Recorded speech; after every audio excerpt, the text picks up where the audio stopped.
30-second pause beginning. Can we move the shotgun out of your way? All right. You can't. That's what I was telling him. It's Jets. It's mine. Oh, it's Jets. I think Jets went over to the store though, right? Damn it. Because this is one of our... Yeah, well... Yeah. Should destroy it. Yeah, it's funny. Definitely, these are definitely pretty popular guns. I'm really excited. I'm really looking forward to going out to Tax City with those guys. Just dispatch. All right, you guys should be good to go. We are live. Yeah, go for it, guys. We will go for it. Thank you, Russ. All right, welcome to the GI Live Show at 4:30 p.m. Pacific Standard Time on November 12th, 2013. I'm Bob the X-Man Hildebrand, and this is Daniel. Excellent work, Daniel. All right, now we've got some fun stuff to talk to you about. There's been a lot of things going on at Airsoft GI, but first and foremost of which, why don't we get our promotional stuff out of the way? Yes. All right. Actually, why don't you mention, just because it's kind of interesting, why don't you mention our newsletter writing competition? Or was it review writing? It's no, it's a newsletter giveaway. So let me grab it actually really quick because this is going to make it more fun. This is the KWA MP7. Nothing new, but an absolutely amazing gun that a lot of people like a lot. So what we're going to be doing is giving this gun away for free, and you don't really have to do anything, or don't have to do too much. You don't have to make any purchases or anything like that. All you have to do is sign up for our newsletter, and our newsletter is a great way to get informed on new products, new promotions, anything that's really cool or awesome going on in the GI world, and you just sign up for the newsletter. So we'll be putting a link at the bottom of this cast so you can sign up. If you are already signed up, you're already entered to win. So that's it. It's that simple and that easy. So if you guys haven't done so already, go sign up for the newsletter. The drawing for that will be December 16th, if I remember correctly, because we want this to be kind of a really nice Christmas present for that lucky winner. So sign up for that if you guys have not already. Now, did you mention that the folks that are already signed up for our newsletter are going to have a chance to win that as well? Yes. Yeah. If you're signed up already, you don't have to do anything else. If you are already signed up to the newsletter, you guys probably already received one letter that says, "Congratulations, you are now automatically entered to win." So that's simple and easy. And then sign up anywhere between now before December 16th, and you're good to go. All right. So if you guys want to win or have a chance to win a KWA MP7, sign up for that newsletter, or keep checking it out if you're already signed up. And then, Bob, what are your thoughts on the MP7? Well, I'm a big fan. Actually, I own one of these myself, as does my roomie, as do a lot of my friends. These are great guns for the bare fact that obviously they're made by KWA, so you're going to have their, they're going to stand behind their product. Also for the fact that Navy SEALs do use the MP7 overseas, which is quite a selling point as far as like this gun is concerned. I have a tough time deciding between the MP7 and the MP9 because I like the way the MP9, it's a little bit more affordable, but this one has quite a bit more rail space. So yes, you're definitely going to have a lot more options with this as far as like being able to attach things to it. But yeah, definitely an overall great gun. I prefer using the MP9 and the MP7 as actually just one-handed. I'll shoulder it like this so I can keep my aim on target, and I'll use my axe in the other hand or other melee weapons such as the tomahawk. People away. Yeah, tomahawks are good to throw. But yeah, no, a great gun. If you're thinking about getting into playing with submachine guns, the MP7 is an amazing gun. Also, the MP9 I would take a look at, and we also have KRISS vectors. And before we get to those, I want to answer a really quick question from Alex Pack. You're asking if, I believe it was the, what is that? The Robinson Arms XCR. Yeah, it was the Polymer Long XCR. Very good gun. I like the fact that they came out with polymer as well as a metal version, just for the fact that you have a more affordable option, and also that polymer gun is going to be a lot lighter when you're airsofting. So if weight on your airsoft gun is a concern, that's gonna fit that build for you right there. Do you have any thoughts on the Robinson Arms XCR? XCR. I think it's a really cool gun. I think it's nice that it's unique in its own way, but also familiar. And what I mean by that is a lot of the functions and features are very similar to the M4 platform, which are the most highly recognizable. So you can still use M4 magazines. The trigger, the magazine release, the selector switch, stuff like that is similar to the XCR. So it's not a brand new weapon, but it's still unique and different in its own way. Mm-hmm. Now, since we mentioned the KRISS, Daniel, do you want to bring that thing over? I kind of wanted to wait. Oh, okay. I'm going to make you guys wait a little bit longer. All I feel right. like we can. We've got something new and KRISS related, but we'll keep that for the folks that stay on here for a little bit longer. But we also have some other promos to mention. We do have our currently available coupon code 20OFF daily that is still available. That's for 20% off your orders, excluding free shipping. So make sure to use that. You don't want to miss out on these coupon codes. That's money that could be in your pocket. And also don't forget about our 2% rewards program. If you do have an account with Airsoft GI, in that you've ordered with us or you sign up for something other than a guest account, you are going to get that 2% rewards back on that account. But it is important to remember that if you just want to order real fast, the guest accounts are there for that, but we won't be able to keep a record of your purchases. So if you want to get that 2% rewards, make sure to create an account and not just a guest account. All right. We also next on the list, something I'm pretty excited about, Black Friday. Black Friday is fast approaching, and we are working very, very hard to make sure it's a very awesome Black Friday, especially for those of you on the East Coast. If you guys are not aware, we do have GI Tactical out in Chesterfield, Virginia, and they've been open for the past 6 months or so, and this is going to be their first holiday season, and we're really excited to have that Black Friday event be big and spectacular for the airsoft community on the East Coast. So if you guys aren't familiar, our GI Tactical store is located at 100A North Providence Road in Chesterfield, Virginia. Black Friday is November 9th. And we're actually going to be opening the store 2 hours early that day to make it a little bit easier for you guys. I believe we're going to be opening at 9 o'clock in the morning, but we're going to have raffle prizes, door prizes. We're going to have I think 200 goodie bags full of a bunch of cool stuff, and I can't go too much into the details for Black Friday sale quite yet, but if you guys are on the East Coast, definitely have to stop by. I mean, I didn't even say, but granted, huge discounts all day long, no matter what. So that's really cool. Also here in California, if you guys are local to Southern California, our store address there is 21077 Commerce Point Drive in Walnut, California. We are also going to be having our Black Friday event. We're going to be doing a lot of cool stuff there. Doorbusters, raffle prizes, crazy discounts all day long. That store will also be opening at 9 a.m. So set your schedule for Black Friday, because I know me and a lot of people out there, you got to schedule where you're going to go, Best Buy at midnight or whatever. So make sure that GI is on your list, because you guys don't want to miss out.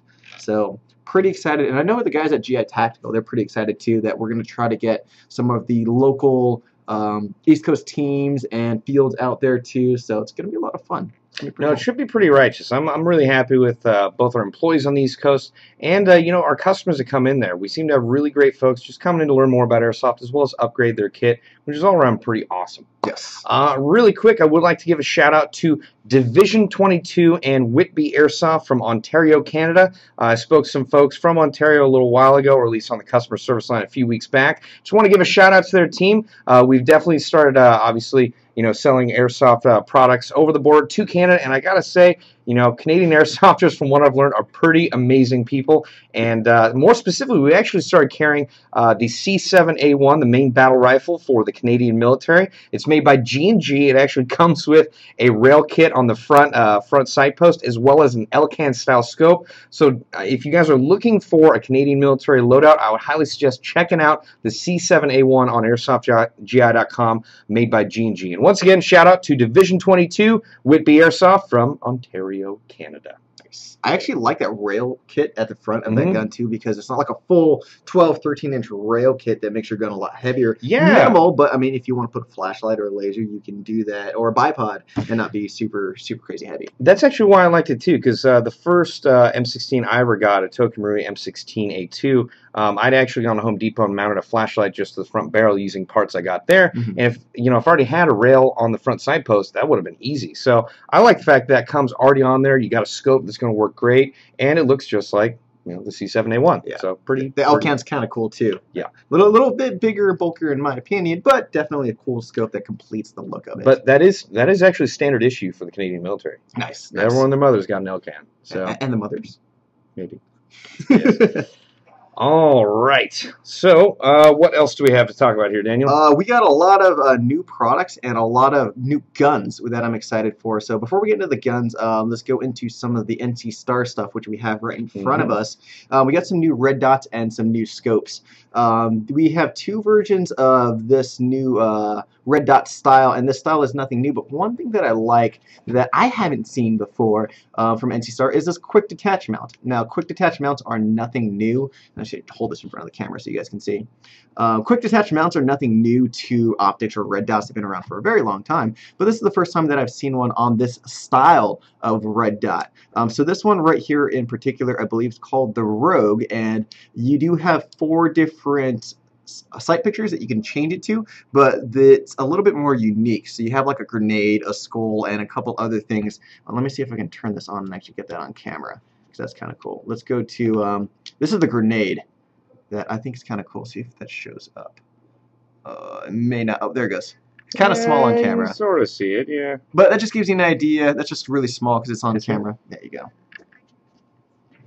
Oh, yeah.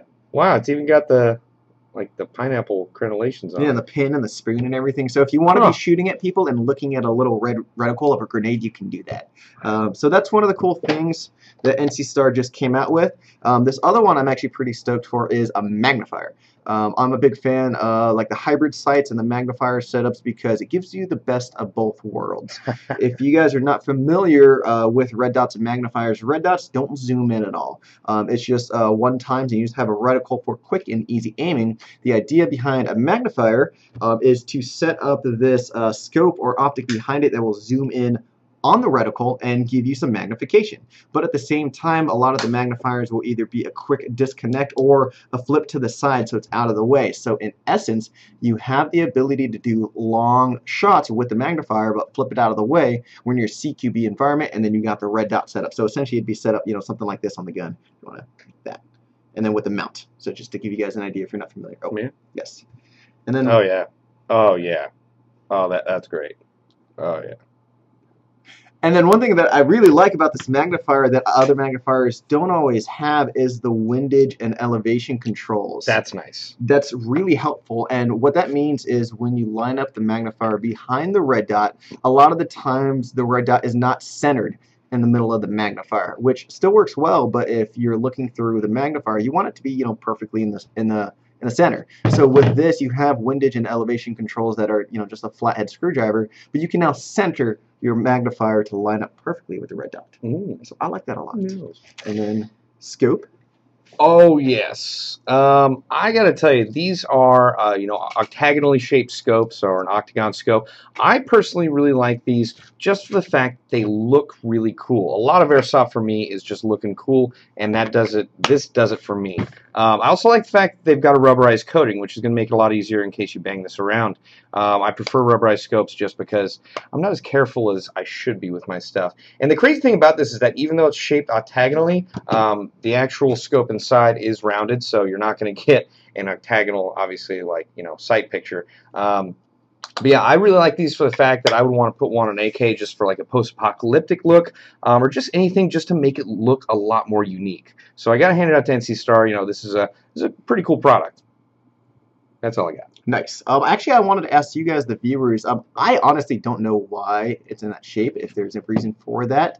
If anybody can shed any light, that'd be kind of cool. I did want to answer one of the questions. Somebody asked a question of when some of the KWA guns are coming back in stock.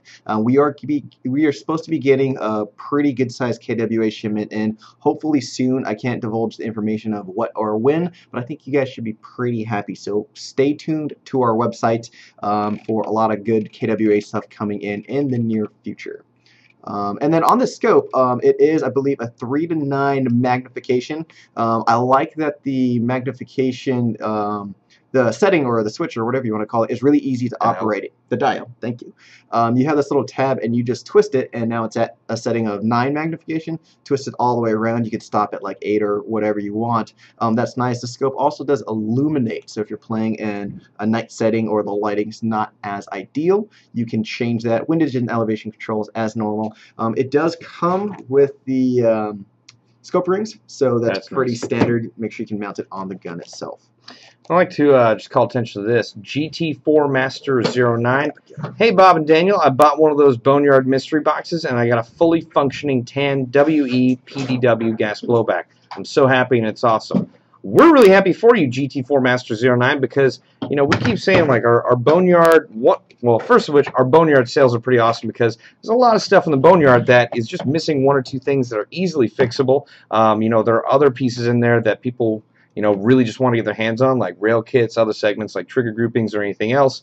So our Boneyard mystery boxes are a reflection of how good a deal those Boneyard sales are, because I keep bringing this up, but I remember this family, a dad and his 2 sons came to our Boneyard sale, found an M249 saw. Oh no, there's just a fuse missing. They put in a fuse, they had a fully functional M249 for a fraction of the price. So if you ever see those Boneyard mystery boxes going on, you should probably take a look at those, because 1, it's a really great way to learn how to tech. 2, you might get something that still functions, like the WE PDW gas blowback. Which is really awesome, because, I mean, I've heard so many stories of that at the store, and I know that gun is worth like $250, $300, and the fact that it's completely working, and you got it at a mystery box that was $50?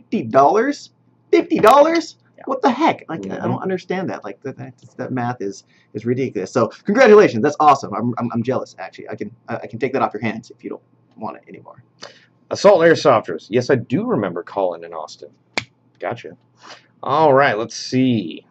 Somebody asked a question. Do you like the Tri-Shot more or the TM870? I don't know if you want to go into that now or maybe. Oh, no, that's fine. 1 sec.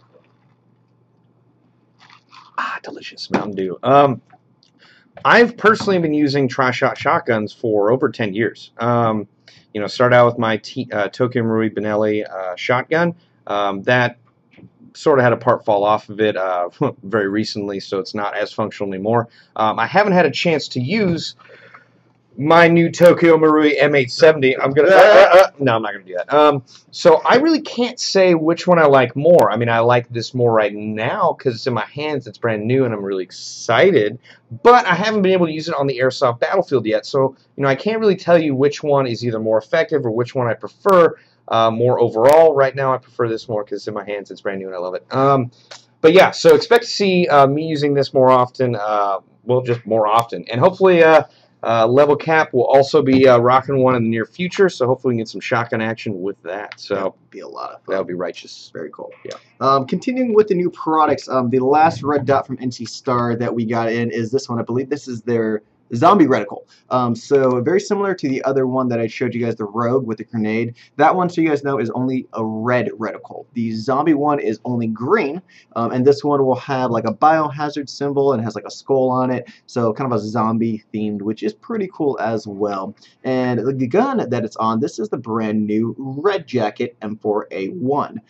So we have the M4 and also the AK that we just got in, licensed by Red Jacket, and this is something that's pretty cool, that the M4 is pretty standard and the AK itself is pretty standard within the airsoft market, but it's cool that we have the Red Jacket name on it.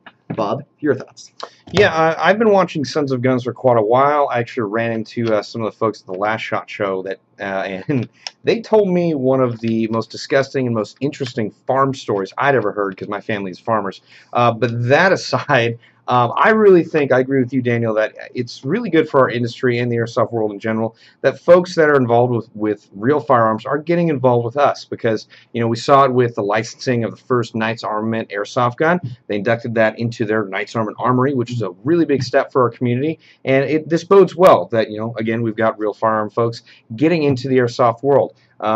You know, I think these are really great, you know, beginner guns. I'm looking to see more out of Red Jacket as things move on. I can't wait to see them again. Yeah, definitely. And just to completely agree with what you're saying, I think the more that the real steel industry sees the usefulness and the effectiveness of airsoft guns as training tools for military, law enforcement, stuff like that, like the KWA LM4 comes to mind, stuff like that. At the store, I've had so many military and law enforcement guys come in and say, I need something to train with. And I can't spend the money on my own dime to keep shooting real rounds. What do you have? Yeah. And so I've had, I've had guys that are like, I'm rocking an M9. Let me get you this KGW M9 or KWA M9. Functions exactly the same as your real one. And I'll show them. They're like, no way. I'm like, yeah, gas, BBs, and all that. And the power stroking, the slider release, the mag release, just the function of it, they can take home and practice with. Yeah, they definitely want to basically train with that manipulation. And very interesting fact, though, is one of our former coworkers, Andrew Ty, is actually going through the Sheriff's Academy right now.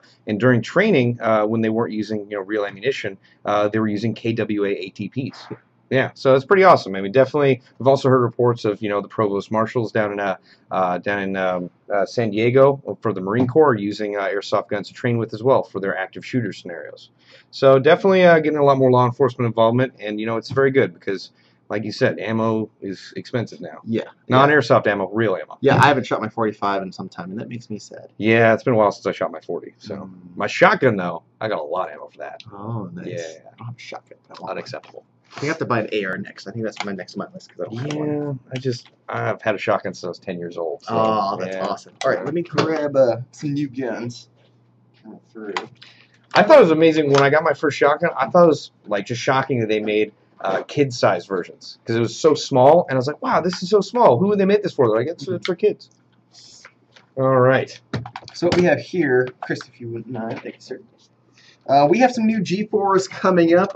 So just to let you guys know that these are sample versions. These are not the final versions quite yet, but these are going to be part of our very popular G4 lineup. If you guys are not familiar with the G4 lineup, it is going to be a custom gun that we make in-house. It is based off a G&G pneumatic blowback gearbox, which is pretty cool because every time you fire, this part jumps back and forth. Crane stock in the back for your battery. FPSs will vary depending on the model of the gun. CQB gun, outdoor gun. Naturally, this is going to be more of your outdoor, longer sniper / DMR setup. The cool thing about these guns is that they utilize the new, I'm going to get the name wrong, URX3 rail system by Knights Armament. Correct me if I'm wrong. You are correct. That is the URX rail. I'm sorry. I'm just shocked by how our comments went crazy. Oh, it was like 100 comments just went boom. All of them saying Bob is awesome. No, that's not true. Thanks, Bob. I love it. Okay. Yeah, no, these are really cool. I mean, I definitely liked these rail setups when I first saw. It's similar to, not obviously. I mean, it is not. It's, I guess, in the same ballpark as the Geisley rail. You ever seen the Geisley rail? Yes. A similar setup to this. Obviously, those are meant for real firearms, so there's definitely going to be a difference in that, but I do like how this works. I mean, it's very comfortable to hold. You can, add rail segments onto this, but you definitely have the ones you need right off the back, like the top, the sides and the front, and the bottom. So yeah, definitely a great setup, a great addition to our G4 line. And if I can just go on a tangent, one of the big reasons I like our G4 line is the fact that, it's a low price point, so it's very good for people who are getting into airsoft and know what they want, but there's also such a variety of options that, if you don't like one G4, you just keep going down the list, and then you'll see one that you're probably going to fit with. Yeah. So. Yeah, it'd be hard to say I hate all the G4s. Yeah, it'd be like, G4s, they just don't fit my playstyle. It's like, all right, so you just don't use an AR platform then, which is fine. I mean, I know a lot of people that don't like ARs, but I mean, it's nice that there's so many variations. So well, no, I mean, it's like if you say you don't like the G4 platform, there's so many variations. Like, all right, then you just must disagree with the AR platform in general. Then, so yeah, very much so. See. So these are the G4s. These should be coming up hopefully pretty soon. I don't know the FPS on these off the top of my head, but this is, I believe, an M16 length barrel, and I believe that's more of an M4 14.5-inch rail or barrel on it. And back to the whole rail, this is something that we've been talking about for a little while that's happening in the real steel industry and airsoft, is that these rails are becoming more modular, where you have rails only where you need it and not where you don't. I've said that a million times, but it's just so helpful in cutting down the weight and making it more efficient. And I feel that it's really comfortable to hold right here, but then you can add those segments wherever you want. So definitely like that quite a bit. Do you want me to go and tell what's his name to fix that? Yeah, we can definitely go do that. Should we talk about that really quick? Yeah, let's talk about it right now. Do you want me to go tell Darren to fix that? I'll tell Darren if you want mine, but then you can splash this into it. All right. Can you actually be lamb and sit that down? I will be a lamb. All right. Okay. Now, this is another new product we got going on. I'm very excited Daniel allowed me to talk about this with you guys because this obviously is a KRISS Vector, and this is obviously a tan KRISS Vector, which is pretty cool. I was not expecting to see this come through the front door, which happened a few days ago. There's not a lot of these available, so if you know you want one of these, get on it now before they are gone forever. There's no telling when we're going to be able to get more of these in stock. And we kind of wanted to get your, well, basically, you, our viewers' opinion on this because we were discussing in the marketing department the feasibility of maybe just cracking one of these in half and then putting a regular KRISS Vector, or at least a black KRISS Vector, onto the lower platform, essentially making two different two-tone KRISSes. So, I don't know, let us know what you think in the comments here or the comments below if you're not watching this live, whether a two-tone KRISS Vector is something you would want to shell out money for, because, you know, two-tone guns have been really popular lately, especially with the Combat Machine Mark 18s that just came out from G&G. Those flew off the shelves. They're also really fun guns in general. But yeah, two-tone guns seem to be the way of the future, I guess, as far as popularity. Want to get your feedback? Daniel, what do you think? I was completely shocked. Like, I literally found out about this thing yesterday. I had no idea that it was coming. And so one of our guys were like, oh, hey, we're getting tan KRISSes in. And it took me a minute to, like, comprehend. I was like, what do you mean tan KRISSes? They're like, yeah, tan KRISSes are coming in. I was like, that is awesome. And so I know that we should be getting these in super shortly. But what I heard, too, is also going to be a very limited quantity. And yeah, I told them that's very limited. Yeah. Very limited. Sounds good. And I think it looks awesome. I'm a big fan of the KRISS. I don't have one personally, but my buddy Brian has let me use his multiple times, and I'm always amazed at the range that it has. I don't know what it is with KWA small submachine guns like the MP7, the KMP9, and the KRISS, but they always tend to have like a crazy amount of range considering the size of the gun that it is. And that's actually good you bring that up. Four-Eyed Zombie just mentioned something. He said, would you consider a KMP9 with a barrel extension a viable option for field/woodland games? I would actually go one further, Four-Eyed Zombie. When I first got my MP9, I didn't even need a barrel extension. It shot just under 400 feet per second right out of the box. And, I mean, obviously Hollywood Sports Park isn't a field or woodland game, but I was on one side of the map or one side of the field on one of the games, which is comparable to a woodland game. I mean, it's very far ranges. And I was hitting people all the way on the other side of the course after I started using, well, essentially, you for those submachine guns or gas KWA pistols, you are going to want to use KSC/KWA Perfect BBs if you want it to feed perfectly. So it's important to use those, but when I was rocking that, I was able to range the entire field. So you really don't need a barrel extension right out of the box to be able to have an MP9 field ready. It just kind of looks a little bit weird with a submachine gun, you know, out in the field being able to range guys, but you're good to go right out of the box. And same thing with this. I mean, this is field ready right out of the box as well. I mean, obviously, well, they do make barrel extensions for this. I think it looks better without it. But yeah, I mean, you're good to go for field play with either the MP9 or the KRISS Vector, especially the tan one. Very, very cool. Yeah. Yeah. So I think at this point we're going to bring in our special guest. This is... Ladies and gentlemen, /YouTubers, let me introduce to you Chris Bast from Fighter Airsoft. Woo! There was much rejoicing.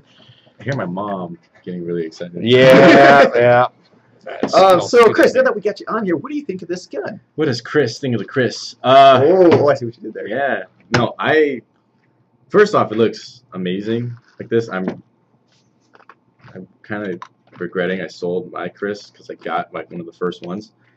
I definitely love the idea of a two-tone look, but even if it wasn't two-tone, I love that they made like these little bits.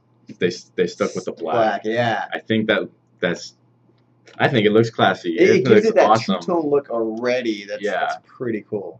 So I'm glad you guys are already thinking about two-toning this thing. Well, that was one of the things that I think Bob actually was thinking. It was like, can we two-tone this? Well, why don't we just take the top? I mean, basically take whatever KRISS Vectors we have left, take them apart, just, you know. And it's something that we possibly want to offer to you guys, but like Bob said, comment in the section in the comments there, and we want to gauge and see if you guys would be interested in that. But if you guys are, we could totally do that for you guys, not a problem at all. But Chris, the reason why we brought Chris here is because yesterday was Veterans Day. And that's definitely a very important day that we always do our best to honor all the men and women of the armed forces. If you guys are not familiar, Chris, I would say, is and always is a Marine and did serve in Afghanistan, correct? Yes. And yes. so, first of all, we want to thank you from the bottom of our hearts Thank you for your guys. service. We very much appreciate You it. guys can't tell where my other hand is, right? Yeah. That's whoa. Okay. Whoa. Chris and I have been friends for quite a while now, and I gotta say, I'm really happy we have you on the show. One, for the fact that Veterans Day was just very recently, but also for the fact that we want to hear your opinion on a specific gun that you've actually used Yes. overseas. Let me grab that. While he does that, yeah, I do want to thank you guys a lot, especially for inviting me. There's not a lot of people that actually do thank veterans, so it's great to see guys like you doing this. So I appreciate that. But now, what you guys really want to see, my personal favorite, the VFC Elite Force IAR. My thoughts on this particular model. I think it looks good, even with the multi-tone look. Now, do you want my thoughts on the actual steel? We would love your thoughts on that, because I know that's a conversation that people have been getting into, and the fact that you were an RO Marine and that served in Afghanistan with the real IAR and had experience with it, correct? Yes. Actually, before we go into that, let's start at the beginning, and why don't you tell our viewers what the IAR is all about, what it's meant to do? Okay, so the IAR, it's meant to replace the M249 SAW. A lot of controversy on that. I'm kind of on the fence with it, but the idea was Marines, soldiers, anyone in the military on patrol is carrying a ton of stuff. It's not just your body armor and ammo, it's medical gear, TSC equipment, water, food, more medical equipment. There's a ton of stuff that you got to carry. So now you have this 20-pound weapon and 1,200 rounds of ammo. It gets really heavy. Yeah. So now replace this with an M4 style weapon. It's lighter, more mobile, and it's a weapon system that's very similar to what guys would already know, M16s and M4s. So that's why they wanted to go with an assault rifle type idea. The reason why it's called the M27 was because I believe the first unit to actually try it out was 27. Oh, really? 2nd Battalion, 7th Marines. Yes. And the second idea was the M249 SAW is not very accurate. It's not meant for sniping. It's meant for pure suppression. It's meant to keep heads down while your other guys move and go for the kill. Fire maneuver. The M27 IAR is all about accuracy. This is what's called a sub-MOA, minute of angle. So basically, minute of angle means at 100 meters, your weapon can be spot on, no matter what, the bullet travel is going to deviate the impact. So minute of angle means at 100 meters, how much of a difference is there going to be? So usually, the famous example is the 105 Beretta 50 cal. Yep. At 100 meters, it's actually got an 8-inch minute of angle, I believe. Wow. Yeah. So that's at 100 meters. That round, if you're dead on, can hit anywhere within that 8 inches. Wow. With the M27 IAR, it's below, I believe, an inch and a half or a half an inch. What? Yeah, you could literally put a quarter at 100 meters. At 100 meters, and it would consistently clink it off every time. Gosh, that's it. I didn't so know that. That's crazy. why that's what sub-MOA means, and this is why one of the reasons why I love this weapon system so much is because I can get the full auto aspect, which it dumps rounds fast. Yeah, I remember you saying that. Yeah. And it's super accurate. So I can take this, I can lay down suppression, you can put me up on a hill, I can be Overwatch, I can take that precision shot, and it's just an amazing. It's super reliable too. I mean, the M249 SAW has a really bad rep for not being very reliable. Although I do believe that's user error in my personal opinion. But this is way more reliable. It's even more reliable than M4s. So it's just such a great upgrade. that even though you're losing the amount of fire, the volume of fire with the M249, you're getting so many more Sounds like it's more advantages. effective. Yes.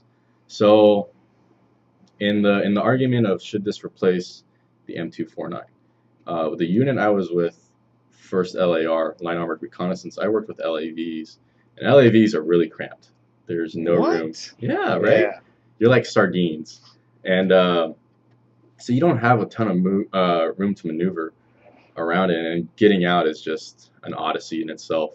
So now that you have this M4 slick weapon system, plus, I mean, if the firefight gets really, really bad, I've got an LAV with a 2.5 Bushmaster chain gun and two M240 Bravos? Yeah. Bravo and Golf. Charlie? No, it's a Charlie coaxial. Oh yeah, okay. That's right. But yeah, so I'm totally for this in terms of what we called straight leg units, just straight infantry that didn't have my kind of support. I'm still kind of leaning towards, I think it's a good replacement, just because my first deployment, I had the saw, and it was miserable going on these long patrols and carrying all the ammo, and it was just so so much of the patrol was just like, oh my god, this is so heavy. I need, but then at the same time, it's like I need to focus on what's out here. Not, good point. So yeah, I understand like trading the volume of fire, but I still think that this is so much better that I honestly wish that we could make this the standard battle rifle for the United States Marine Corps. But it'd be interesting. This is this is really expensive. I was just gonna say that, like for the Marines who get their money from the Department of the Navy, that'd be tough. But I'm totally for the weapon system. It's an amazing thing. Very cool. That was a really good insight into the real gun, like stuff I didn't even know. So yeah, I actually wanted to just go a little bit further on the real gun aspect before we get to the airsoft gun. I'd also heard that this was developed so that folks who would normally be stuck on the outside with a saw could actually go into buildings and clear rooms. Yes. So that's another. Thank you for bringing that up. That's another aspect. What people don't realize with the saw is, in a mount situation, military operations in urban terrain. Yep. The saw never goes into the room, or it should never, and it should never be the number one man, the first person in, because it has such a bad rep of jamming. So you don't want your first person going into a hostile room not having a functioning weapon. So generally, if the saw would usually be one of the last guys, and he pretty much as soon as they got a foothold, they would stick him like into a room to cover the hallway, and he wouldn't advance with anyone else. But now, like, what became the thing for us was like, okay, now the IAR goes number one man, because I have full auto capabilities. Oh, that's true. So you can just suppress. Yeah. So, and it's like I said, it shoots fast. Like, another last thing I got to mention before we get to the airsoft about this is that with the saw you're able to carry a couple box mags. You've got multiple hundred rounds with you. With this, folks are talking about that you might have to carry 20 to 30 magazines. I was issued 22 mags. Wow. 22 magazines you had to carry on person, but then due to our AO and where we were moving around so much, and it wasn't the hottest AO, but we still need a little more ammo, we kind of decided 10 magazines was sufficient, and then later on I was like, okay, we need 15 mags. And then if it got really bad, since it's an M4 magazine, you can just give me yours. Yep. Give me yours. That's cool. So that's really cool. Yeah. All right. Well, now that we've got that taken care of, let's go on to the effectiveness for airsoft. Now, Charlie has one of these in hand. Yes, he's been using it. Have you seen this on an airsoft battlefield? Yes, actually, on Saturday at really? War of Angels. Yes, Charlie, Level Cap and myself were IAR brothers. Yeah, I had mine and he had his. He kind of went more with the assault mentality. He's got a red dot sight. He still has an angled foregrip, right? Not the angled. He switched for a stubby. I think he's just more a fan of the stubby. I don't know. But yeah, his is definitely more set up for like a CQB type of engagement, whereas mine is set up like the actual one I had in Afghanistan. That's so. Yeah. That was a really fun day. No, yeah. You know what? I actually saw like one or two players walking around with these, so that was pretty cool too. I definitely think they're getting a little bit more popular. I guess more often out. But I definitely think like I picked the right weapon for where we were playing, because it was this wasn't mount terrain. This No. was hillside, Yeah, brush. hiking and Yeah, which I don't know about you. I actually liked playing in that terrain, Mhm. but our disadvantage was wearing black. Yes, yeah. You're we're- wearing black? We were the PLA contractors, while it was kind of the tan against the green, and I really enjoyed the AO and the experience because I come from a CQB background of playing at indoor fields a lot, and then kind of gravitated towards like more outdoor fields, and then just recently going to some of these big ops, and so I'm used to the constant engagement. This day, I mean, there was a time where we were like hiking and like walking around for like 30 minutes with nobody around, and it was like we were on patrol. And it was just this different aspect that I haven't experienced before in airsoft. That it was like, oh, there's nobody here, but we got to reach our objective, get there, accomplish it, and oh shoot, there's guys in contact, and then all of a sudden everything explodes. So that was fun for me. No, it definitely brought back a lot of memories. Not that my particular AO where I was deployed did not resemble that, but the training that took place in Camp Helen definitely did, and I just had a ton of fun. I mean, I really wish that we wore camouflage. I had so many good flanks going on, like total back rage, and then just black. That training, I don't know what it is, but I saw it out there that like I was running a sniper rifle, so I was playing more back and kind of being the observer and grading to everybody. But like you would be out there and you're just like, all right, let's go. And like I see some guys and I don't think it's safe, and just like he's like crawling on the ground and just like, oh, where'd Chris go? Oh, he's like 100 feet out there. I'm like, what are you talking about? Next thing we know, like an enemy squad's just down and dead. I'm like, oh no. You know what I think my favorite moment was though was when I was trying to sneak past everybody. They saw me because I'm wearing black, and I got pinned down because I'm taking contact from like the east and the west or whatever, and just right in the middle of these two fires, and so I immediately was like, guys, I need help. And so you guys showed up, and you were just destroying with your DMR setup. You're talking about running around that left flank, right? Yeah. And then that was intense. These guys are like pinning these dudes down, and I sneak through, low crying on brush with short sleeves, and finally like snuck through and got a couple. I would agree. I think that was the highlight of my day too, because just to kind of paint a picture, there was this ravine, and there's this big hill, and it was pretty steep, and then you kind of had a road that was going down. So we were attacking forward, and everyone was kind of engaged straight in this ravine, and that's when Chris gave us the call, and I started hiking up this hill that was pretty steep, and I didn't go that high because I was way too lazy, but I had enough height to get an angle down and just like have this awesome overview of everybody. And I see Chris start, making his approach. I'm like, all right, just start sniping all these guys at the bottom. And I know when you got there's a few that were already dead. And yeah, he came up and the whole team was pretty much dead. I got like one or two guys. That coordination was like the highlight of my day, of just like sniping team, Chris running up and being a badass, and that was just that was a great day. Yeah, that was probably the highlight of the day. For sure. Yeah, that was a really good time. I am sad I missed out on that op, but it's good that you guys had a really good time, and I'm hoping the action footage is something we can put out pretty soon. Definitely. And then if you guys aren't familiar, Chris runs Warfighter Airsoft, or I'm sorry, Warfighter. Yes. And that's an organization that is designed to help vets. And so why don't you tell us about some of the stuff that you've done recently and some of the stuff that is coming up later on? I know we have a game coming up in December, correct? Yes. So just recently we did our Airsoft GI shopping spree. Basically, we had a contest. Whoever emailed us, we picked 3 winners, and they got the opportunity to win $150 to spend at your guys' store. And after that, we took them to Buffalo Wild Wings. Yes. Awesome. So what was really cool was actually we had an retired Army captain, a Navy corpsman, and a retired Marine. So we had 3 different branches. It was funny about I won't say his personal information, but he was known as Captain America. I'll just say that. That's cool. If you're watching, you know I'm talking about you. But so they all got a ton of stuff, ranging from the G&G Mark 18 to the Elite Force 1911. They each got their $150, and then afterwards we grubbed out to Buffalo Wild Wings, had a good time, and in the future though we are having a World War II game. Oh, I thought you were going to say more Buffalo Wild Wings, but no, that's fine. I talked to you guys about that Okay. Okay. All right. But yeah, for the future, December 7th is this A date which will live in infamy. the 72nd anniversary of the attack on Pearl Harbor. So in honor of that, we're going to have a World War II game to honor, the greatest generation.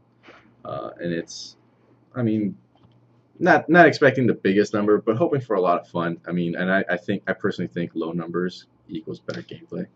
Possibly true. Where is this going to be held? Desert Fox Field. Thank you for reminding me. Yeah, that could have been awkward. Yeah. Desert Fox Field's Mount. Like I said, December 7th. It's an all-day thing. We're going to have raffles. If you're a veteran and you show proof of military service beforehand, your admission's free. And we're going to have some gameplay during the day. And then afterwards, after the raffle, we're going to have a bonfire, which I think is going to be pretty cool. Pretty awesome. Yeah. Now, I should want to make a note of the fact that this is a World War II themed game, but you don't necessarily have to have a World War II gun. Yeah, you can use shotguns, so that would actually be really cool. Yes.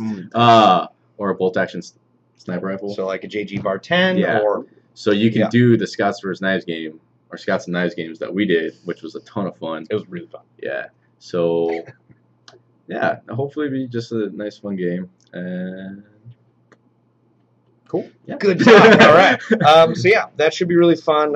Again, also, make sure to watch out for KRISS Warfighter's Airsoft channel. That is it Warfighter Airsoft? Warfighter Airsoft 1. Warfighter Airsoft 1. So check that out on YouTube.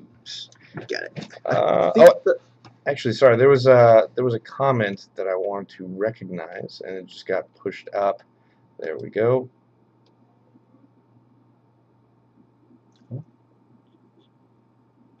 Well, I'm just going to mention it. Kelly Fortner just said, "Can I get a shout out? I'm trying to get more handicapped in the sport because I'm a two-leg amputee and love the sport." Kelly Fortner, I think that's an excellent idea. We've actually at Airsoft Jive played around with a couple ways of doing that, especially after going to SHOT Show. We actually saw that there were a bunch of new wheelchairs that came out. Do you ever seen that wheelchair with tank treads? Yes. Yeah. Yeah. So when I initially saw that, my first thought was like, "Damn it! How can we mount an M249 saw on this?" So there's definitely a lot of ways to get folks that are handicapped in the sport, or at least just to get out and try something new. So we really appreciate your love for the sport, and Kelly Fortner, I hope you keep on going with it. I think that's awesome. Hats off to you. Absolutely. It takes a lot of heart. So. Badass. Yeah, definitely. And I think the other thing, if you guys are not aware, I want to bring some attention to a foundation that we were helping out yesterday for Veterans Day.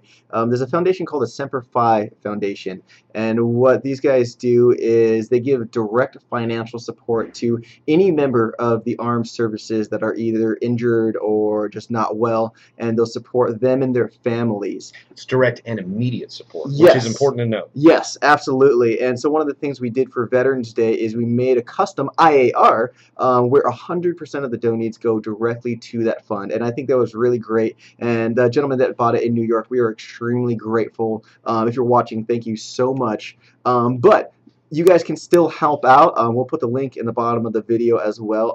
I believe it's semperfifund.org, but I'll put the link just to be sure. But one of the other reasons why we really like this foundation was Joshua Predator was the one that helped us find it, was 94% of all of the proceeds and donations go directly to that cause.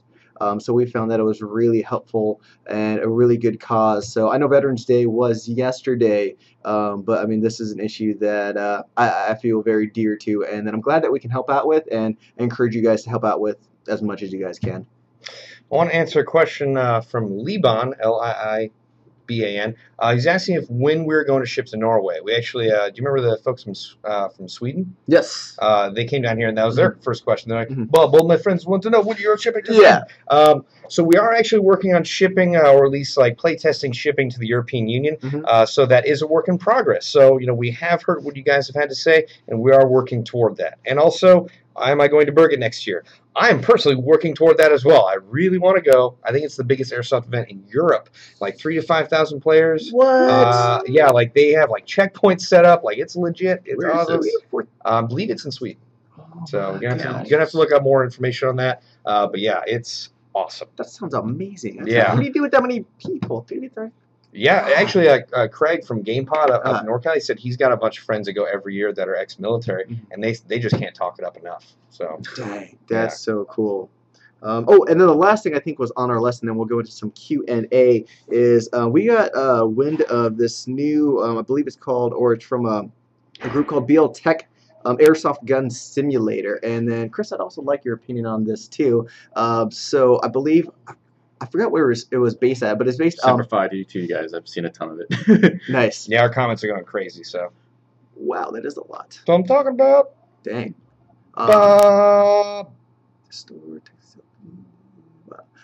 Anyway, with this, essentially this is the device that you add to your airsoft gun that will simulate the sound of a gun. So when you shoot, it goes through your battery or something like that, so it senses when it's fired, and it will make a loud popping or snapping sound. And so it adds to the effect of the experience. And so my thinking is that's awesome.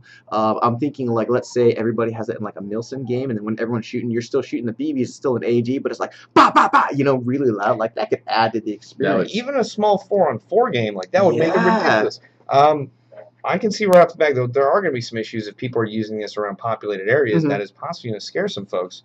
I mean, if it was play test out here, I'd assume it'd have to be. Can you imagine if Mark's gonna have that? Oh yeah, 30 BBs, 40 BBs a second, like that would sound like an MG42. It'd be a real MG42, yeah. So this isn't something that we're going to carry for sure yet, but we just kind of wanted to gauge your guys' opinion. Comment in the section below. We want to see what you guys think of a device like that. Definitely agree with you, Bob. It needs to be used in the correct place and the correct time. What? I like that comment. Viviano Toledo, you guys should make a series where Chris talks about his war stories. War stories with Chris. War stories with Chris. Yeah. Maybe we could have it around like a fireplace and like some high back chairs. Bonfire. That'd be cool, just for the fireplace. A little bit of Welch's grape juice. You know, set the mood. Not really. Okay. So, more about the BL Tech Airsoft Gun Simulator. You can head out to YouTube, type in BL Tech Airsoft Gun Simulator, and you'll find that video. Another thing to mention is that, in the video they have what looks like a grenade launcher under the gun that is the unit that produces that sound.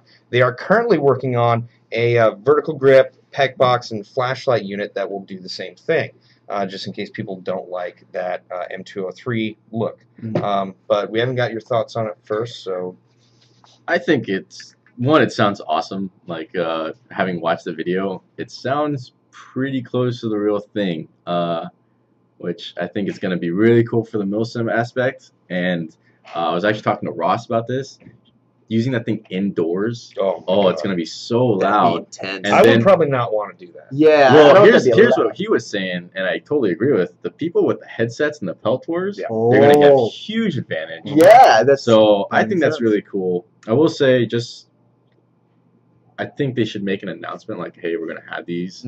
Like, this game staff should say, hey, we're going to have these. These sound like, just because I know from my own experience there are going to be some veterans or anyone out there that it might trigger something. A relapse or something, yeah. Just out of safety, just say, hey, this is going to go on. Yeah. But, no, I still think it's an awesome product, and if it works out well, I probably might pick one up for myself. Yeah, I mean, that's the thing is we were looking at their designs and just trying to figure out like how much that could possibly run for, and the closest figure we found was around $400. So it definitely would not be cheap as far as we can tell. But again, they haven't had a product that's been able out on the market. So, but I will say, like, for the milsim guy who's like willing to put that kind of money into your kit, I think that's gonna be really rewarding in the experience. Oh yeah, dude, I want one. Yeah, no, I do too.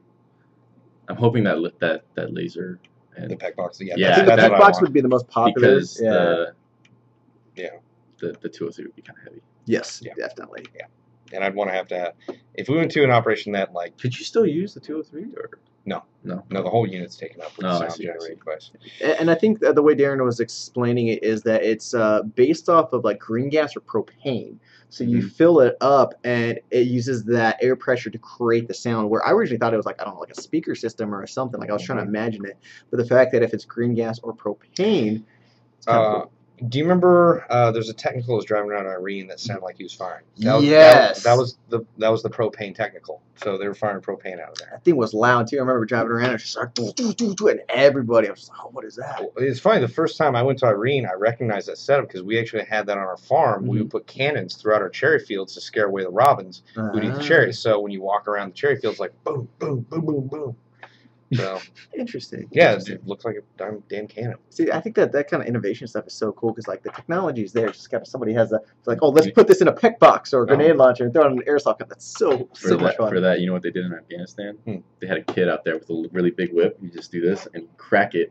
It actually sounded like a round was passing by. No shit. Yeah, and the first time we heard it, like the first time I ever saw it, I thought we were taking contact. But sure enough, there's this kid out in the field, like. Scares away the birds, and right? he's scaring away the birds. Yeah. So hey, that's money that those birds are eating up. I mean, those are crops. Yeah. Good lord. For sure. So I think we're coming down to the last 5 minutes or so. So we'll try to open it up to some Q&A. The War Hero 007, you are getting a shout out for WP413, aka Wolfpack. Shout out approved. Cool. Nice. Let's see if there's any more shout outs or if there's any questions that you guys have, go ahead and drop them in the comments and we'll do our best to answer them. That MN Airsofter, answer please, exclamation mark. Are you guys still doing the GI top 5 videos? Yes, we are. There has been a slowdown in videos getting sent in. So if you guys want to get on our top 5, make sure to send those to rossc@airsoftgi.com. Again, that is rossc@airsoftgi.com, and we'll go through those and create another one. Nice. Very cool. Here's a good question, video game related. PS4, and let's open that a little more, PS4 or Xbox One? I'm an Xbox guy, so as much as I want to get into PC gaming, it's a little too expensive for me, so I'll just be sticking to Xbox. Yeah, I basically have a choice right now, a very tough decision. It's essentially get an Xbox One, get a PS4, or upgrade my PC so I can play Battlefield 4 to the fullest capacity possible. I'm going to be doing the latter, and I'm going to be upgrading my PC so I can play it so that it looks like it does on Josh's computer, which is very pretty. Josh's computer. If I, like that aside, if I had to choose something, I'm having a really tough dilemma because I'm an Xbox guy, but the stats on the PS4 are better, and it's cheaper. Yes, so like $100 cheaper. Really? It's $100 cheaper. That is huge. Yeah. Dang, you rent. Yeah, I know, but I mean, Xbox, I feel like they kind of dropped the ball a little bit. Like I was kind of down to do it or down to get one, but like honestly, when I found out it was $100 cheaper, I was like, what were you thinking, Microsoft? I got a question for you guys. Since we're all Battlefield 4 players here, favorite gun? Ooh, favorite gun. I actually haven't. 416. Yeah, that thing's pretty solid. That thing is solid. It's my go-to. I think right now it's probably the Scar H, because it's not a high magazine capacity, but it puts guys down fast. And I haven't played enough yet because I've been having computer issues, but I just got it working Sunday, so I'm going to go on tonight and play for like 6 hours straight. Legit. But I think right now the Scar H, but I hear good things about the 416. I used it a little bit and was having fun. What I really want to unlock is the one that Josh keeps talking about, is the 870, which... I was just going to mention, I think Josh's favorite gun, and correct me if I'm wrong if you're watching this, Josh, but I think your favorite gun is the 870, or at least that's one you seem to use the most. Shorty? Or No. The regular pump shotgun. Oh, okay. This. Yeah. Okay, exactly, right there. Yeah. But I've gotten torn up by that so many times, especially at Operation Locker, which is like the CQB. It's the new Metro and super close. But I'll turn a corner and I'm like, oh, there's a guy. Let me get my sights up. Bam! Shotgun blast. And I'm dead. Yeah. That's it. And I'm just like, I need that. So I don't have it yet. So I'm with you on the Scar H, but that's just because I've having a love affair with the Mark 17 lately. I even bought one, but VFC version, not real still. And I actually unlocked everything for it. But wow. I will say on console, it's a little more difficult to use. So I'm going to have to go with the SAR, the SAR, because there's like no recoil, and so it's so much easier to use on console. I'm going to answer a question that MN Airsofter, because you're begging us to answer. Do you think we recommend the GI Blazing Hog? Yes, I would highly recommend that gun. That's part of our G4 lineup. Internally, it uses a G&G pneumatic gearbox that is really, really solid out of the box and very affordable too. Body itself is made out of polymer. We've done drop tests with those guns from 10 feet high, and they have held up. I have a couple personal friends that have G4s that have lasted, I think, like 5 or 6 years now with basic maintenance intensive care that you would need to do to any airsoft gun, but I would highly recommend that and any G4 gun. And I don't just say that just because obviously, you know, I'm GI and it's G4, but that is legitimately a really solid airsoft gun. The thing just works well. And the Blazing Hog's cool because it comes with that amplifier.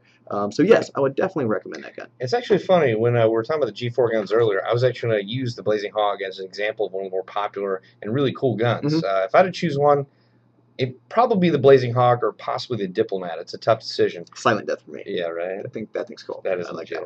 that one. Someone's actually just asking, the War Hero 007 is asking, what do you guys think about the Airsoft GI FMG4A1 13-inch Spec V next-gen carbine? That's a really cool gun. Our FMG4s are legit, and if you have any suspicions about that, you should head on over to Airsoftology because they did a really good review on our FMG4s. We sent them one. They're an independent third-party one, and they can review it however they want, and they reviewed it very well. Now, the Spec V Next Generation Carbine in particular, Josh actually has that same rail set up on his gun. Tim, when he worked here, actually had that same rail set up on his gun, and they love it. I wouldn't get it just because they already have it, and I want to be different. So even though I would have gotten it had they not, I can't now because they already have it. That's what I think. Yeah, the Spec V, that's childish. Yes. I was thinking like my daughter's this exact same way. And how old is your daughter? All right, so the one now is 19 months, and we just found out that the second one's coming is going to be a girl due end of April. Congratulations, sir. Congratulations. Very well played. Yes. Awesome. Yes. Teenagers are going to suck. Oh, yeah. Good luck, sir. I'm going to take like week-long vacations every month. You know what my dad used to do when someone would come to pick up my sister for a date? What? I'm just going to tell you anyway. That was a loaded question. Basically, when the guy would come over to pick up my sister for a date, we had this window that the guy would have to walk by to get to our front door, and he would take our two scariest-looking shotguns, disassemble on the table, and then just clean them. You know what I'm going to do? You seen Bad Boys 2? You want to be the second guy? Oh, man, that was a good one. That's awesome. My favorite question that whole line was like, do you want to? You know what I'm talking about. All right. Well, I believe that's going to do it for this episode of GI's live show. I'm Bob the Axeman Hildebrand. This is Chris Hollywood. Oh, wait. Wait. This is Daniel. And this is Chris Hollywood, Warfighter. God bless America. Thank you guys for watching. We really appreciate you guys being here. We're very sorry we couldn't get to every question, but once again, thank you guys for showing up, and stay tuned for more YouTube videos to come this week. America.